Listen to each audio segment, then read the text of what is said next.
Join us now for Education Matters, a weekly look at the real people and real stories in education across North Carolina. Welcome to Education Matters, presented by the Public School Forum of North Carolina. I'm Keith Poston. North Carolinians began casting ballots on October 17th at early voting sites across the state, and Election Day is next week. This year's election in North Carolina is being called a blue moon election because it's a rare cycle when there's no statewide race for governor or the U.S. Senate on the ballot. But every seat in the General Assembly is on the ballot, as well as a Supreme Court seat and 6 proposed amendments to the North Carolina Constitution. This week, we're joined by 2 respected journalists, Colin Campbell from The Insider and Jeff Tiberi, the Capitol Bureau Chief for WUNC Radio, to discuss the election and what it could mean for education policy and other key issues in North Carolina. Before we tackle our main topic, we open with EdLines, a quick scan of education headlines across North Carolina and the U.S. University of North Carolina System President Margaret Spellings announced last week she is leaving her post less than 3 years after taking the helm of the state's public university system. Spellings, a former U.S. Secretary of Education under President George W. Bush, becomes the second head of UNC to depart after serving less than 5 years. Former UNC President Tom Ross was forced out by the Board of Governors in 2015.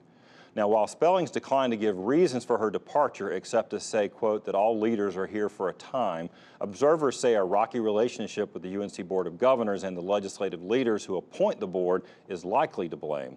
The terms of her departure include regular pay and a $77,000 retirement contribution through March 1st, plus a $500,000 separation payment. NC Promise, a new initiative to make college more accessible and help students avoid student loan debt here in North Carolina, seems to be working. The program set tuition at a flat $500 per semester for in-state students at 3 state universities, UNC Pembroke, Western Carolina University, and Elizabeth City State University. Since the program started this year, all 3 have seen immediate enrollment jumps of 14%, 6%, and 19% respectively. Readmits, students who drop out and then re-enroll, have seen even bigger jumps, most notably at UNC Pembroke, where there's been a 60% increase in its readmit population. Finally, the College Board released the latest national SAT scores, and the average score for North Carolina high school students was up 17 points.